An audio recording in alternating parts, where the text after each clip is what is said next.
Halo, apa kabar kalian semua? Saya harap kabar kalian semua baik-baik saja. Kali ini Mimin akan membawakan sebuah dari cerita film yang berjudul Sword Drawn tahun 2022. Jadi di film ini menceritakan seseorang sebelum menjadi seorang dewa terkuat. Pasalnya orang ini bisa mengendalikan 10.000 pedang dewa yang mampu mengguncang seluruh alam dewa. Bahkan bumi bisa dibelah oleh kekuatan besar dari orang tersebut. Jadi sebelum jadi raja dewa, sebenarnya dia merupakan manusia seorang pembunuh nomor 1 di dunia. Ia tak terkalahkan oleh siapapun. Akan tetapi di sini terjadi sebuah pengkhianatan. Yang lebih parahnya lagi, kekasihnya sendiri yang dia sayangi sudah melakukan pengkhianatan tersebut. Bahkan sang kekasihnya tega melukai tangannya hingga putus dan hampir melakukan pembunuhan terhadapnya. Jadi tidak usah berlama-lama lagi, langsung saja kita ke alur cerita filmnya. Selamat menikmati dan enjoy. Awal adegan film dimulai yang memperlihatkan seseorang yang sedang menuju ke suatu tempat. Dia mengendarai puluhan pedang yang ia bawa. Kemudian dia memberikan sebuah pusaka yang membuat pemimpinnya senang. Lalu pemimpinnya mengatakan kepada orang yang berlutut tepat di hadapannya, jika ada sekte kecil yang bergantung kepada mereka, yaitu di kota Mantis. Ada yang aneh belakangan ini, karena tidak menyisakan orang-orang yang selamat, sama halnya seperti kejadian yang sebelumnya. Dalam hal ini ia memerintahkan bawahannya untuk pergi memeriksa ke kota Mantis. Tak lama itu kita diperlihatkan di sebuah desa yang para penduduk desanya satu persatu yang sedang dibantai oleh orang tadi. Sedangkan untuk yang perempuan bernama Hosang, jadi mereka berdua ini telah mendapatkan perintah dari atasannya untuk menghabisi para warga desa yang menjadi musuh pemimpinnya, hingga desa tersebut hancur lebur.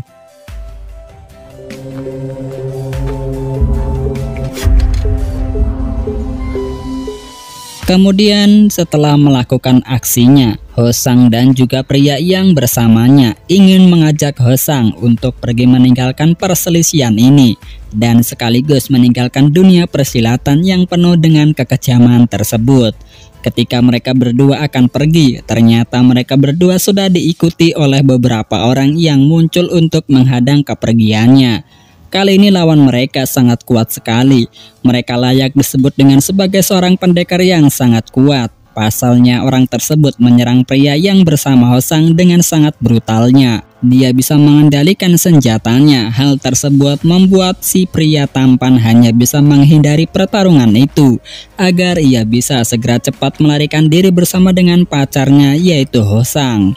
Ditambah lagi mereka kedatangan ular yang berukuran yang sangat besar sekali yang langsung menyerang si pria tampan tadi. Di sini ular raksasa itu benar-benar bertarung dengan sangat brutalnya karena ukurannya yang sangat besar. Ular itu mampu membuat sedikit pria tampan itu lumayan keteteran. Ular itu juga ternyata sudah dikendalikan oleh seorang wanita.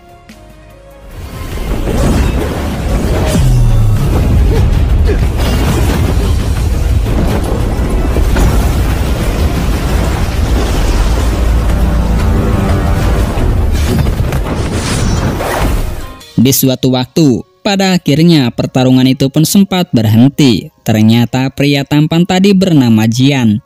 Jadi Jian ini ternyata sudah mengetahui jika ayah angkatnya atau si pemimpin tadi yang menyuruh Jian untuk menghabisi beberapa para penduduk. Pada akhirnya mereka berdua bertarung kembali. Namun Jian dan Hosang telah kedatangan dua orang lagi, hingga pertarungan pun tak bisa terelakkan. Jian pun langsung menggunakan pusaka pedangnya sebagai senjata andalannya. Meskipun mereka hanya berdua, akan tetapi kekuatan dari Jian benar-benar tidak bisa diremehkan. Begitu pula dengan beberapa para penjahat yang sangat hebat, yang mempunyai kekuatan yang sangat kuat. Levelnya bukanlah level kaleng-kaleng. Akan tetapi dalam pertarungan tersebut, Jian berhasil mengalahkan beberapa para penjahat dengan sangat mudahnya. Karena ternyata Jian ini merupakan salah satu orang yang paling kuat di klan Kisa sebagai orang pembunuh nomor 1 di dunia.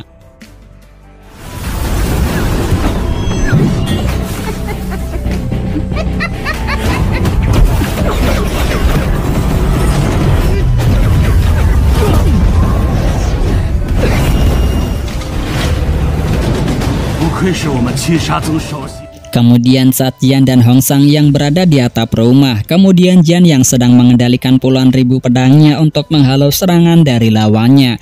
Ternyata ada peristiwa dan kejadian yang sungguh tak terduga. Pasalnya tiba-tiba saja Hong Sang menebas tangan Jian yang sedang mengendalikan ribuan pedangnya. Ternyata di sini Hong Sang ini telah berkhianat dengan pacarnya sendiri karena ia tahu jika ayah angkatnya telah mengatur kematian mereka semua. Oleh sebab itu Hong Sang tidak ingin pergi bersama dengan Jian. Jadi di sini kita bisa melihat semua tentang sifat perempuan yang sebenarnya. Padahal di sini Jian sudah mati-matian untuk pergi membawa Hong Sang agar tidak menjadi seorang pembunuh lagi dan bisa hidup bebas selamanya. Namun itulah balasan seorang wanita terhadap Jian. Singkatnya, Jian pun langsung melarikan diri dengan terjun ke dalam jurang. Kemudian di pagi harinya terlihat ada seorang wanita yang bernama Su Yiyi yang sedang dikejar-kejar oleh para petugas keamanan di desanya. Walhasil Su Yiyi pun langsung bersembunyi di atas pohon agar bisa menghindari kejaran dari para petugas keamanan. Nah, saat dia berada di atas pohon, ternyata dia telah melihat ada seseorang di tepi sungai yang sedang tergeletak. Hingga ia memutuskan untuk membawa orang tersebut ke rumahnya. Ternyata orang itu adalah Jian. Jadi di sini Jian sedang dalam kondisi pingsan pasca dia melarikan diri saat dia bertarung melawan para kliennya sendiri. Di sini Su Yiyi meminta kepada ayahnya yang bernama Bai Yunfei untuk mengobati luka yang dialami oleh Jian. Saat diperiksa, mereka kaget karena tangan Jian hanya tinggal satu saja. Lalu saat berada di luar rumah, burung peliharaan dari keluarga Su Yiyi terlihat sangat tidak bisa terkendali. Alhasil Su Yiyi pun memeriksa ke depan rumahnya untuk melihat burung peliharaannya yang dinamakan dengan Fei Yi. Ternyata marahnya Fei Yi bukan tanpa alasan, karena Fei Yi ini telah mengajar Jian yang sedang bersembunyi.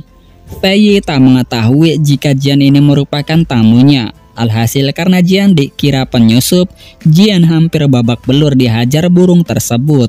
Di pagi harinya terlihat Su Yiyi dan juga ayahnya serta Jian yang sedang berada di perkotaan.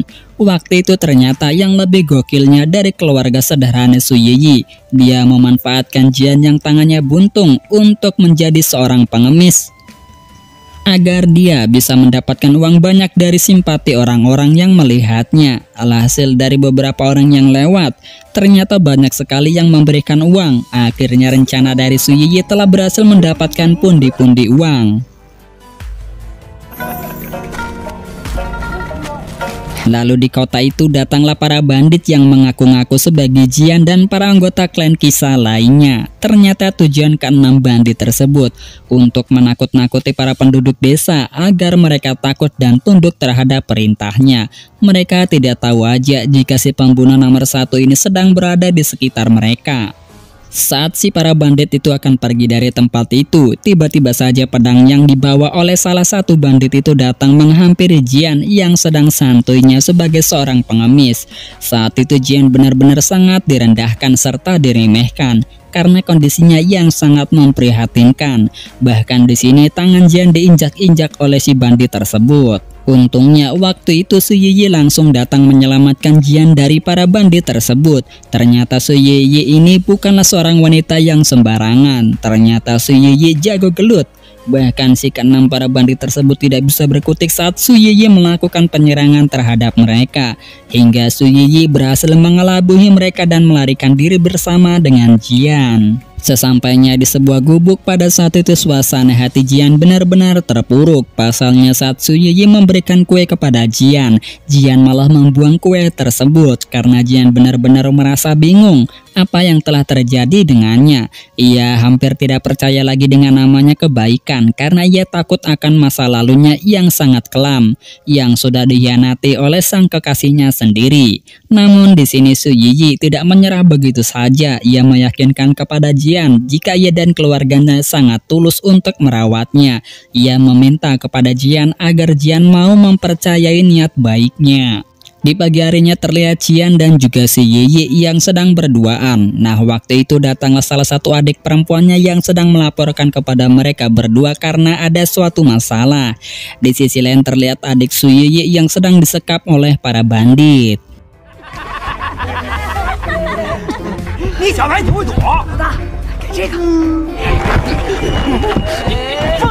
Kemudian tak lama itu datanglah Su Yiyi yang akan menyelamatkan adik lelakinya. Namun saat itu si Yiyi berhasil terkena jebakan dari para bandit tersebut.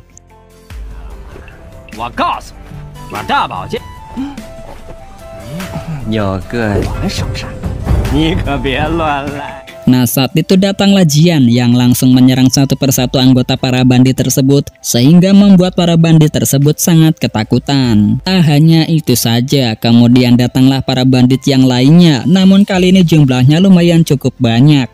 Akan tetapi itu tidak menjadi sebuah masalah bagi sang pendekar pengendali pedang terhebat di dunia.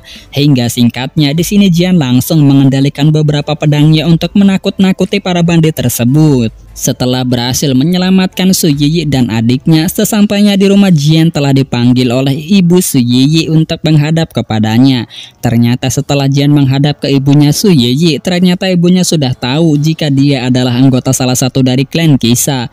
Jadi setelah mengetahui di dalam keluarganya ada anggota dari klan Qixia, ibu si Yiyi menyuruh Jian untuk pergi dari rumahnya karena ia tak mau jika mereka harus terlibat dengan anggota klan Qixia.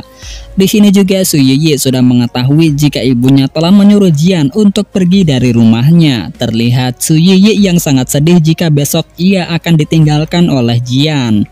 Bahkan Su Yiyi pun meneteskan air matanya karena ia takut jika Jian meninggalkan dirinya. Kemungkinan besar di sini Su Yiyi benar-benar menyukai Jian, akan tetapi ia tidak bisa mengungkapkan perasaannya terhadap Jian. Selanjutnya adegan yang sedang memperlihatkan beberapa para bandit yang sedang berkumpul di markasnya. Saat itu mereka telah kedatangan salah satu anggota klan Qixia. Namun mereka tidak mengetahui jika si wanita ular tersebut berasal dari klan Qixia, si kelompok dunia persilatan nomor 1 di dunia. Jadi kedatangan wanita ular tersebut untuk bertanya kepada pemimpin bandit mengenai pedang yang selalu dia bawa. Klan Qixia sudah mengetahui di mana Jian berada. Oleh sebab itu semua para anggota klan Qixia sudah mencari-cari tentang keberadaan dari Jian. Di sini juga klan Qixia mengancam kepada para bandit tersebut agar mau mengakui di mana dia menemukan pedang tersebut.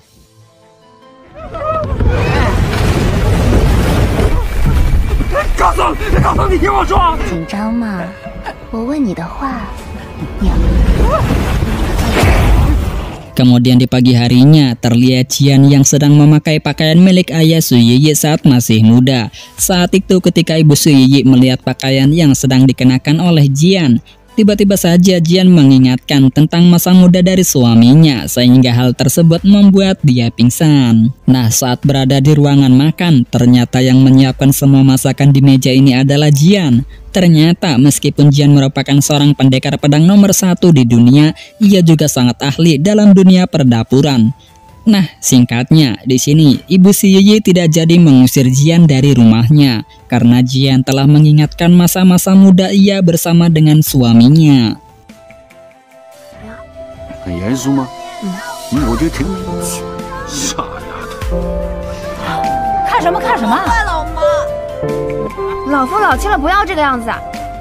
Di malam harinya, Su Yiyi dan juga Jian yang sedang melihat pesta karnaval di desa Jiang'an. Nah, saat Su Yiyi pergi untuk membeli makanan, tiba-tiba saja Su Yiyi sudah menghilang di tempat tersebut. Ternyata Su Yiyi sudah diculik oleh para anggota klan Qixia. Alhasil beberapa anggota klan Qixia satu persatu mulai bermunculan. Semua para warga kalang kabut untuk pergi melarikan diri karena mereka tahu ada klan terbesar yang sangat jahat yang sedang berada di desa mereka. Kemudian Jian dan juga salah satu anggota klan Qixia melakukan pertarungan. Meskipun tangan Jian hanya tinggal satu, akan tetapi Jian mampu mengendalikan pedang-pedangnya dengan sangat baik. Terbukti saat Jian dan anggota klan Qixia sedang bertarung, dia telah mengakui kemampuan dari Jian yang sangat hebat. Bahkan dia tidak yakin jika dia bisa mengalahkan Jian dalam pertempuran ini. Meskipun Jian dalam berada di penghalang roh milik lawannya, dan bahkan Jian dalam dalam ilusi yang dibuat oleh lawannya. Akan tetapi Jian di sini masih bisa bertahan dari penghalang roh dan juga ilusi tersebut. Hingga tak lama itu semua para anggota klan Kisah mulai berdatangan untuk menyerang Jian. Dalam pertarungan itu, meskipun Jian hanya sendirian saja, akan tetapi di sini ternyata kekuatan dari Jian masih tetap sama seperti dulu. Walaupun memiliki keterbatasan, ia masih tetap mampu menghabisi satu persatu dari lawannya, sehingga Jian mulai serius dalam mengendalikan ribuan pedangnya. Hal itu membuat semua para anggota Kisah sangat ketakutan. Bahkan mereka dibuat tak berdaya oleh serangan dari Jian yang bertubi-tubi menyerang mereka.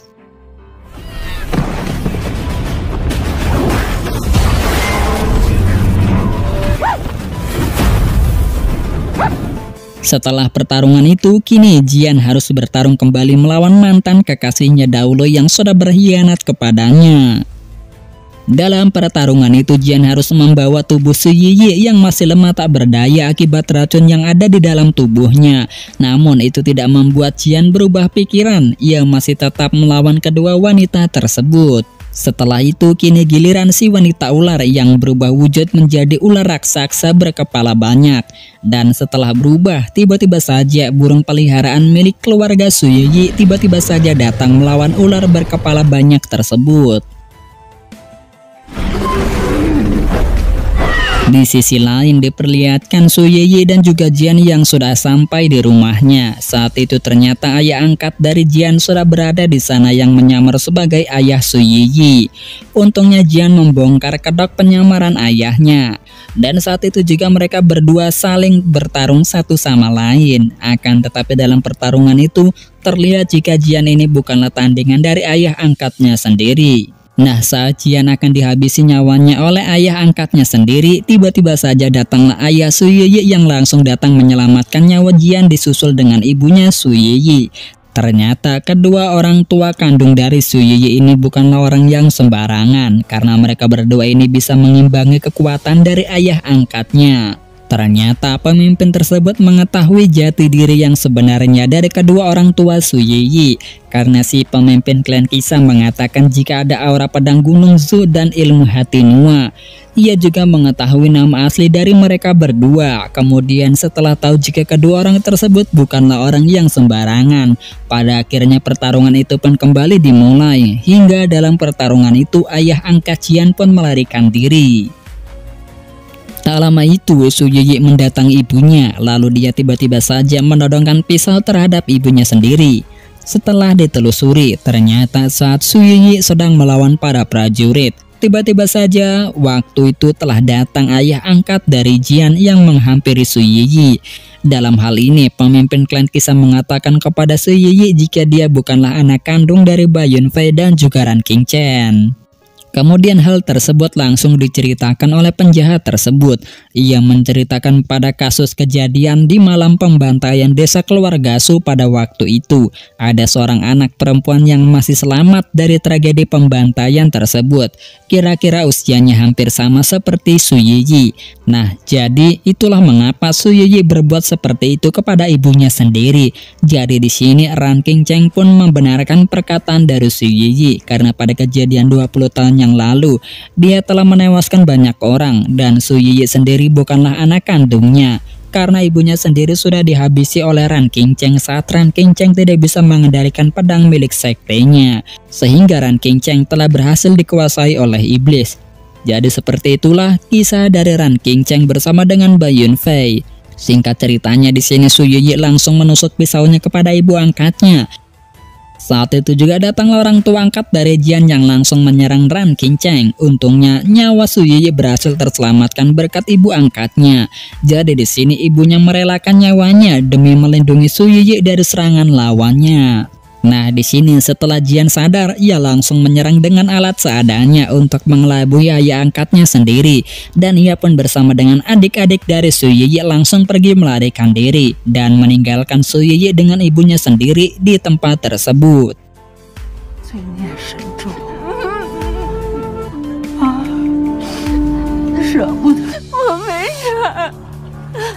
Setelah pertarungan itu kini Jian berada di dalam Gunung Zhu, yaitu tempat gunung yang terlarang untuk ditempati. Disinilah Bai Yunfei memberikan semua tenaga miliknya yang masih tersisa untuk diberikan kepada Jian. Bai Yunfei telah mengumpulkan kekuatan jin dan miliknya untuk membentuk atau menumbuhkan kembali lengan yang sudah terpotong menjadi lengan yang utuh kembali. Gua Jianxian di atas dinding batu merupakan ribuan warisan dari Gunung Zhu.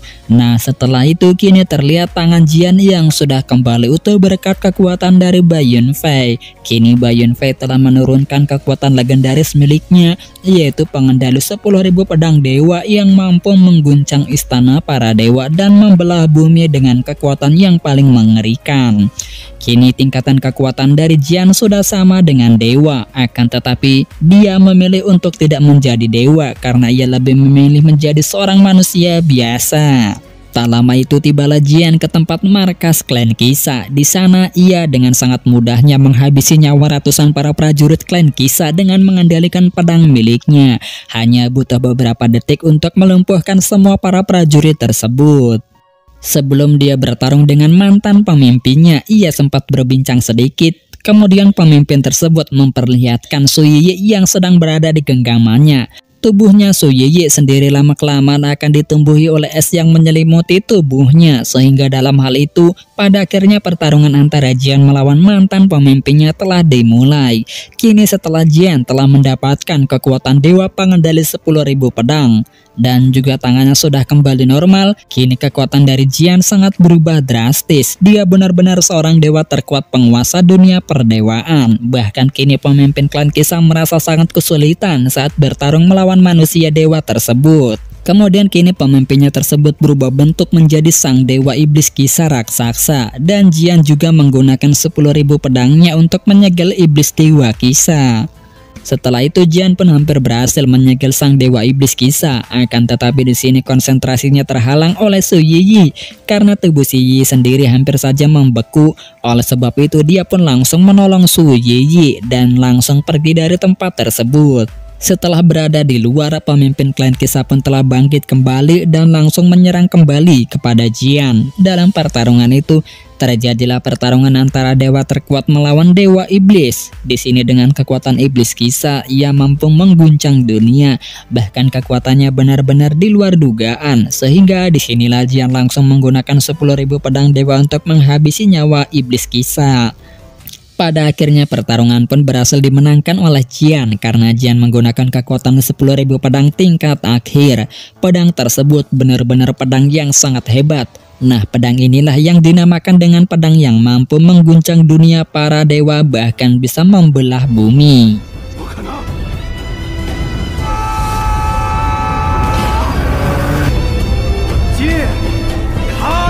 Di akhir film, pada akhirnya Jian dan juga Su Yiyi hidup bahagia bersama dengan adik-adiknya. Untuk ibunya sendiri dipastikan sudah meninggal usai pertarungan waktu itu, sedangkan untuk keluarga yang lainnya masih tinggal berada di tempat yang sudah disediakan oleh Bai Yunfei. Dan di sini film pun bersambung. Sampai jumpa kembali di alur cerita film berikutnya. Sekian, terima kasih.